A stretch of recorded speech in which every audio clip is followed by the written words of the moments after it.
just find it really relaxing, I think, and I've done it for as long as I can. Well, I did it all the time when I was growing up as a child, and then I went to uni, I guess, and stopped because I was distracted with uni work and what have you. But I just find it really relaxing and kind of switch off. My brain always feels really busy, so I find if I'm drawing or painting or something like that where I don't have to think, I just focus on what I'm doing. And it's so satisfying as well. I mean, you know what it's like, I'm sure, if you draw something and you look back at it and you're like, oh, I'm quite proud of that, it's really nice, it's a nice picture. So yeah, I think art's always been in my life, just on and off. I think I've just made time now. I've put in a bit of effort and I was like, right, I'm gonna make time to do it and not have excuses to do art stuff, because I think that's all it was before when I stopped doing it. It was just, oh, don't have time. But you always have time, I think.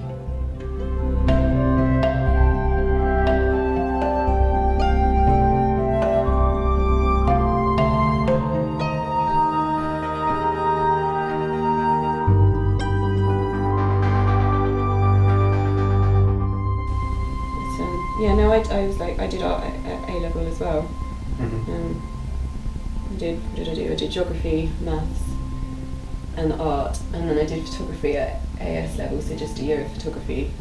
But I decided not to carry that on. And then I was gonna do, well, I was either gonna do art at uni or geography. And I think I was kind of given the advice that you're better off doing the more sensible thing. Because if you go follow the art route, you're unlikely to ever get a solid career, basically, is what I was told.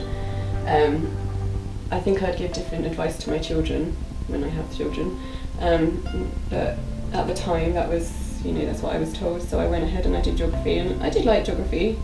In hindsight now, I don't know if I would have made the same decision or not, but so I did that. I went to Southampton to do my geography degree. I made some great friends, and then got to the end of my degree and it was almost the recession, so I was like, oh, what am I going to do? Panic. And I kind of wasn't ready to leave education either. I quite enjoy learning, so I was like, okay, I'll do a master's degree. I was like, okay, well, what should I do my master's in? And then someone mentioned planning to me, so I was like, oh, okay, that sounds quite interesting. And so I had a little read up on it and everything. I was like, okay, fine. There wasn't really anything at Southampton that took my fancy, so I applied to do planning at UCL up in London, and got in and went there for a year. And it was actually really quite interesting because you end up doing city development in London, which is this great city. So you got to go on really fascinating site visits and to old sites which are being regenerated for the community a little bit more.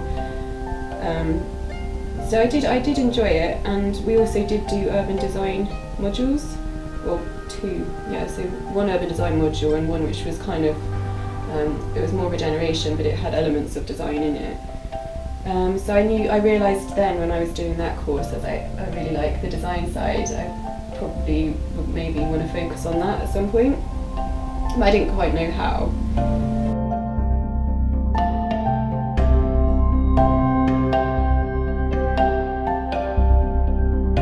I then went and lived in Oman for a year, which was fascinating.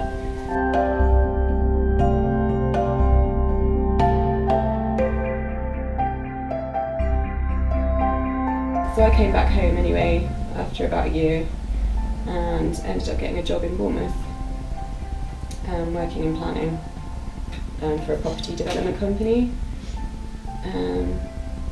I think I was never happy in planning, like no matter what job I was in, I was never quite content. I was like, I don't really like this.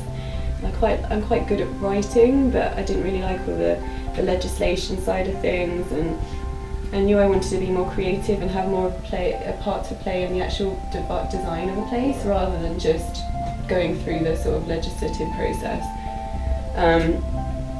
But I didn't quite know how I was going to go about that, because obviously I didn't have a design qualification.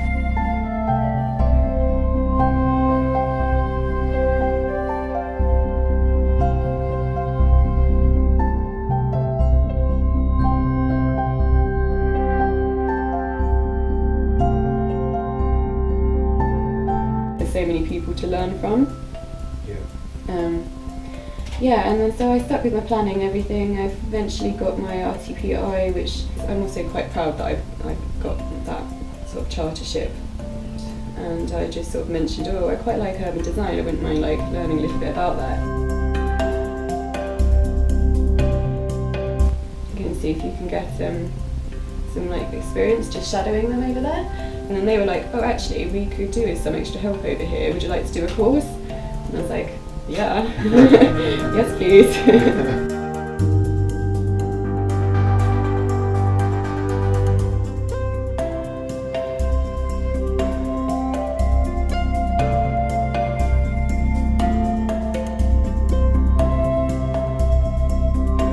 Did that at Oxford Brookes, and absolutely loved it.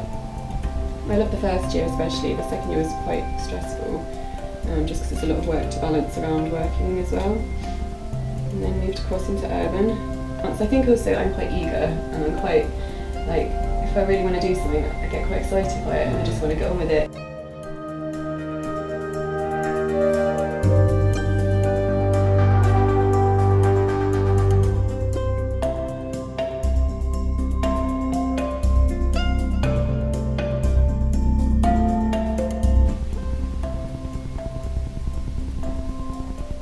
What are you thinking about? If it's starting to snow, I swear.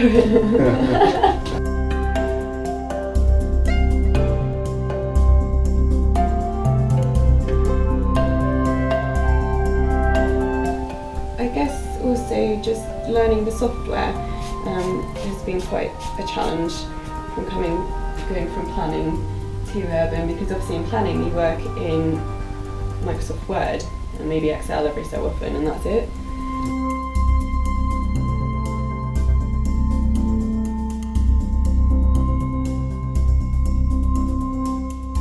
And then you have to learn Vectorworks, and I was like, what is Vectorworks? I've never even heard of Vectorworks before. I kind of knew a little bit about Photoshop because I'd done it before in my own time, and in design I learned whilst I was on my course at uni.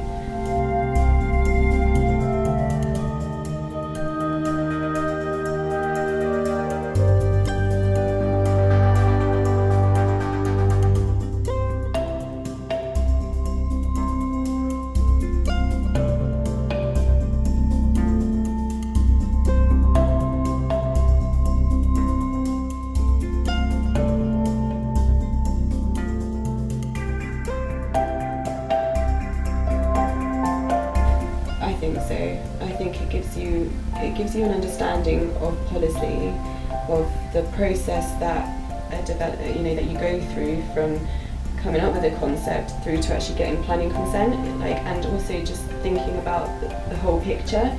So all the different constraints on the site, you just have a deeper understanding, I think. I think some designers have got great conceptual ideas, but then in reality they won't work. And so I think it's a case of marrying the two a little bit. It's also planning's also made me I can write, and I think that's beneficial. I can manage a project quite well, because essentially as a planner you're a project manager.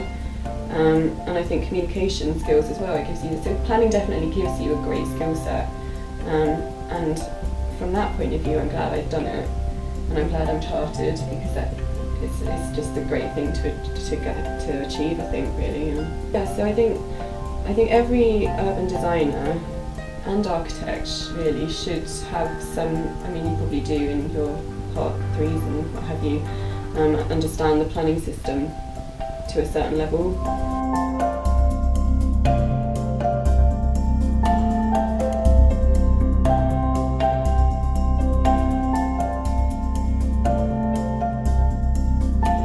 When I was doing the urban course, I realised how much I'm quite passionate about landscape-led schemes, and about the importance of greenery and green infrastructure on our happiness, and how much of an impact it can make on people's day-to-day lives just by having it in and around you. So I think ultimately that's a sort of, I'd like to get a little bit more involved in sort of more detailed design as well as the master planning.